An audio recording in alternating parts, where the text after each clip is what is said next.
Dalam hidup berjiran, pagar bukan sekadar sempadan, tapi cermin budi pekerti kita.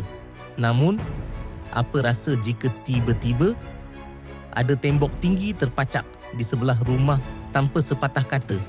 Harmoni mula retak, komunikasi pula terputus. Ingat, setiap inci tanah ada haknya. Walaupun kita bina di atas tanah sendiri, struktur kekal seperti tembok atau pagar tinggi perlu mengambil kira kesan kepada jiran. Adakah ia menghalang cahaya? Adakah ia mengganggu aliran air? Atau adakah ia menjejaskan keselamatan?